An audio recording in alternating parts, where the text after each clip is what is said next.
Hi everyone, very good evening and welcome back to CGB Mentors. So in this particular class, we are going to complete our costing questions, right? So yes, let us start doing it, and this is part 2. Question number 21, see, for the next year MK Limited, adds, just wait for a second and we shall start.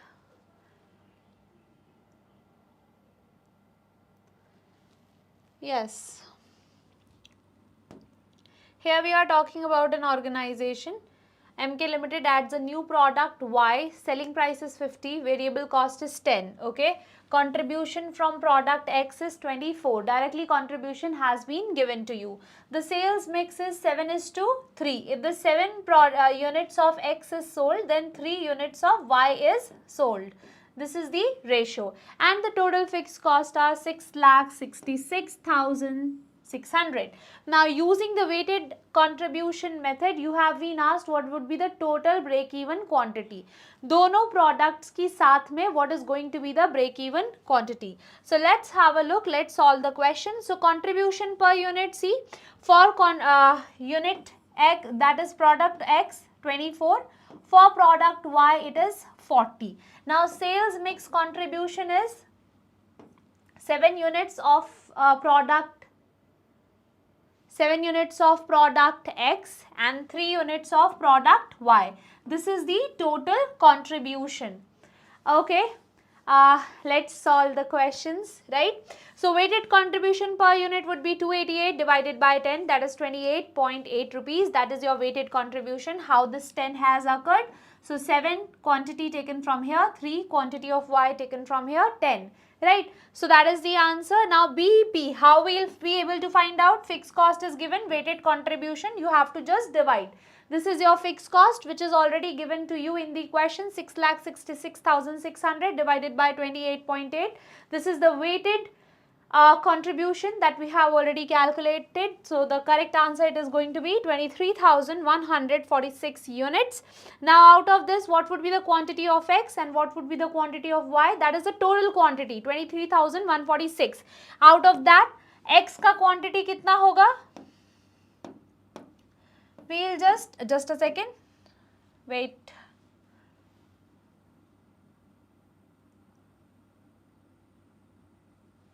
Yes, so 23,146 multiplied by 7 divided by 10. So this is going to be your break-even sales, right? X and Y. Now company earned a profit of 30,000 during the day. The marginal cost is 8 per unit and the selling price is 10 per unit. What is the amount of margin of safety? They have asked you. Now whenever the marginal cost is given to you, they are saying this is your variable cost. Right, this is your variable cost, 8 per unit. Okay, selling price is given and the profit is also given to you. So you have been asked about the margin of safety. Margin of safety has the clear formula, that is profit divided by your PV ratio. This tells you the sales, which is margin of safety. What is margin of safety exactly? This is the amount of sale which is actually giving you the profit. ठीक है, ये वो sales है जो आपको सच में profit दे रही है. So let's have a look on to the answer. Selling price less variable cost, your contribution would come, your PV ratio is 20%. ठीक है, 2 रुपए हमें contribution मिल रहा है, selling price है हमारा 10, so we have multiplied it and the 20%, this is my PV ratio. Okay, margin of safety is profit divided by PV ratio, right? What is break even point? Break even point देखो ये होता है, this is the profit, this is the sales at which I do not have any profit or loss. मेरे पास कोई भी profit या loss नहीं है, right? So margin of safety is that amount of sale which is actually giving me this profit. Always remember this. Now next is A Limited maintains a margin of safety of 37.5% with a PV ratio of 40%. ठीक है, और fixed cost हमारी कितनी है? 5 lakh rupees की. Okay, so what is the amount of break even sale? देखो हमसे break even sales पूछा गया है. Now we know at break even sales your fixed cost is equals to your profit. That is why your profit is 0. ये relationship we know, right? So let us solve this particular question. Over here, how you have to do this? Break even sale is multiplied by your PV ratio. Right, that would be your PV ratio. So over here what you will get is contribution, and this contribution, sorry, did I mention profit? Not profit, but contribution is equal to fixed cost, and that is why my profit would be 0. My mistake, profit would be 0. This is the relationship, because assume if your contribution is 50,000 and your fixed cost is also 50,000, they both are same, then only your profit will be 0, and this is the break even situation. Okay? So we have found out the contribution, and this is going to be equal to fixed cost. So I have to find out break even sale, multiply it with 0.4, that is PV ratio. 5 lakh is my fixed cost, and that will be my contribution, because I am at my break even. Right? So 12 lakh 50,000, this is going to be my break even sales. Next is, a company can produce only one product in a year. The contributions from the product are like this. Now if the company chooses to produce product X, what is the opportunity cost? A straight question which we have taught in our paid course also. Okay? So in this particular question, if you are choosing this, what you are foregoing? That is this particular figure. ये आप छोड़ रहे हो, right? This is the loss that you are making. This is the next best opportunity that you have. So 6,000 would be the correct answer. यहाँ पे 6,000 आपका सही answer होगा. Next is, which of the following is considered as the foundation of TPM? So 5S, this is the foundation of TPM, right? Kaizen, OEE, 6 big losses, planned maintenance, they are part of TPM, but none form its foundation. Now, which of the losses under TPM 6 big losses directly affect performance in the OEE calculation? Equipment failure, reduced speed, quality defects, equipment failure, setup adjustments. What is going to be the correct answer over here? Let us see this. See, in your OEE, the losses are grouped as availability, performance and quality based. So if there is equipment failure, availability is not there. If minor stoppages are there, performance is impacted. If reduced yield is there, then the quality would be impacted. So performance related losses are related to your minor stoppages. ठीक है, ये आपके minor stoppages से related है. If you have read the document that we have in the paid course, you will get to know this. Now at a 6 sigma level, what is the approximate defects per million opportunity? See, in 6 sigma what we try to do is, we try to reduce our defects. हम 6 sigma में अपने defects को कम करना चाहते हैं. तो see, at second level, these are the defects these are the number of defects you will have per million opportunities. At the third level, you will have 66,807. At fourth level, you have 6,210. Fifth level, 233. And at the 6 sigma level, that is the perfection level, your number of defects will reduce to 3.4 defects per million opportunities. कितना कम हो जाएगा? 3.4 defects per million opportunities. Now next is, they are asking you to find out the difference between DMA-IC from DMA-DV. Right? So DMA-IC is for new product, DMA-DV is for improvement, it is reactive, that is proactive. DMA-IC focus on long-term benefits, whereas DMA-DV delivers immediate monetary gains. DMA-IC uses only statistical tool, while DMA-DV uses only quality management tools, and both are purely reactive in nature. So in this, first of all, let's have a look on, okay, just wait for a second. Yes, over here, if you will see DMA-IC, it improves the existing process, right? So over here, you are not talking about the designing, whereas in DMA-DV, you are talking about designing new process, and hence it is proactive. Okay, good. Not every level, but even if you will remember it, it would be considered as good. Okay. वैसे तो 6 sigma का ही important होता है, but still if you can remember, then just have a bare idea that okay, these are the level numbers. Okay. So yes, DMAIC, it is reactive because it improves the existing process, whereas DMADV, which we have read, is proactive because it talks about designing the new process. ठीक है, दोनों process को design भी करता है. Now, which of the following is not a feature of cellular manufacturing, that is one piece flow? Cellular manufacturing में U-shaped cell design for easy supervision, flexibility, producing families of similar products, heavy reliance on large batch sizes, quick identification of problems. You have been asked not a feature of cellular manufacturing. ठीक है, so the correct answer over here will be heavier reliance on large batch sizes, because in one piece flow you focus on small lots, because it would be so much difficult for you. ठीक है, it would be so much difficult for you if you will try to play with large batch sizes, right? You cannot handle it. That is why heavier reliance is on the large batch sizes. This is not something which we have any kind of relationship with one piece flow. ठीक है. Then we have implementing a JIT system. It requires changes in supporting accounting process.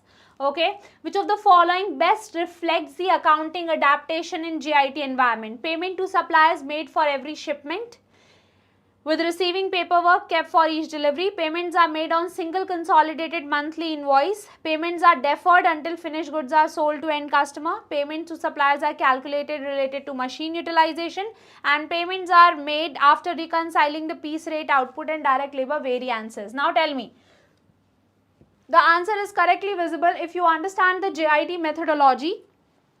Just in time, right? Whenever we require it, we order it. So don't you think that every time you should make payment as well, right? So JIT creates many small frequent supplier shipments and often delivers parts straight to the shop floor. So that is why no traditional receiving paperwork. That is the condition number 1.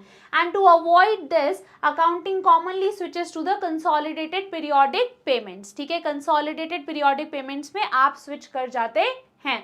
So that is why every time you are receiving something, just have a record of it and make a consolidated payment. ठीक है. Next is, which performance measure is generally considered irrelevant or counterproductive in a JIT environment? Inventory turnover, setup time per machine, machine utilization, scrap levels and cost of quality, customer service metrics. Which is generally considered irrelevant? हमारे लिए क्या irrelevant होगा यहाँ पे JIT में? Tell me. If you are keeping the inventory just in time, जब ज़रूरत हो तभी आप रख रहे हो, obviously you do not need the JIT emphasizes producing only to meet demand and keeping inventories minimal, maximizing machine utilization. It encourages running equipment regardless of actual demand, right? भले ही demand ना हो तब भी आपकी machines run होनी चाहिए. So that is why over here machine utilization is something which is not relevant for us. Right? वो हमारे लिए relevant नहीं है, because we will run the machines only and only if they are needed. ठीक है, जब ज़रूरत होगी, when we need to do the production, that is why when at that time only we are going to do it. So these options are really close.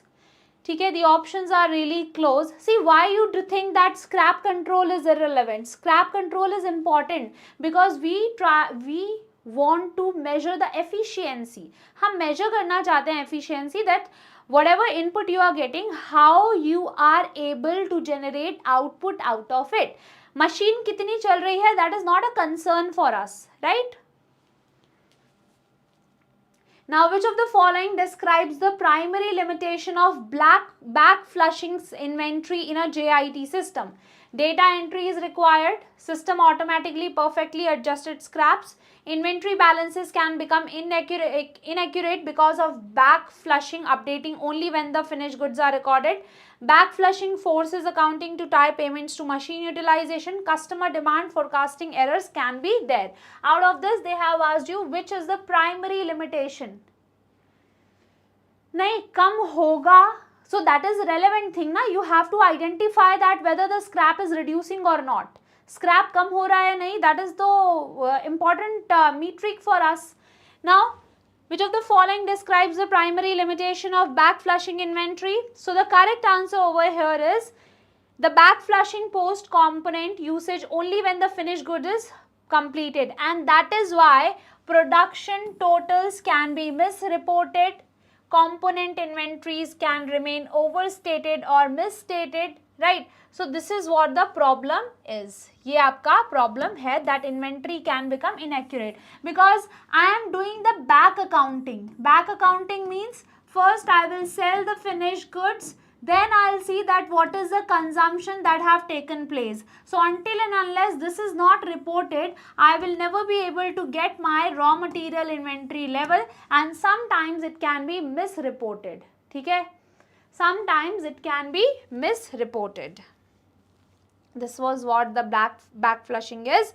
Now we have Kanban, is often called the nervous system of JIT. This we all know. So over here, which production strategy Kanban primarily supports? So it supports a pull system where the production is triggered by downstream demand signals. Clearly, it is a pull system where whenever we'll get the signals, then we will start the production. So yes, Kanban uses the visual signals like cards, bins, digital flags to indicate when the next process needs the material, and at that time actual downstream demand is pulled, right? So Kanban is a real-time pull mechanism. Next you have what correctly distinguishes process innovation from BPR, business process re-engineering. PI focus on radical redesign where BPR focus on incremental. PI involves implementing entirely new process where the BPR focuses on rethinking. PI is limited to manufacturing. BPR is also applicable to service industries. PI emphasizes customer satisfaction while the BPR focuses on internal efficiency. And it originated from Michael Hammer's 1989 article, while BPR came from the later application of IT. What would be the correct thing over here? So the correct option is B. So PI is all about creating significant new improved production, whereas BPR is about fundamentally rethinking and radically redesigning the existing process. This is about new. This is about changing existing process. This is the difference. ठीक है, ये आपका क्या है, difference होगा. Now which one is the best example of process innovation? Electronic company redesigning cannot be an example. Manufacturing upgrading, logistic company adopts barcode scanning, right? Bank decentralizes customer loan approval process. Decentralizing, changing the existing process, right? And then you have company increases wages due to higher market rates. So obviously this one is the correct one. This is the process innovation. This is the process innovation where you have adopted the barcode. Just wait for a second. Let me see this.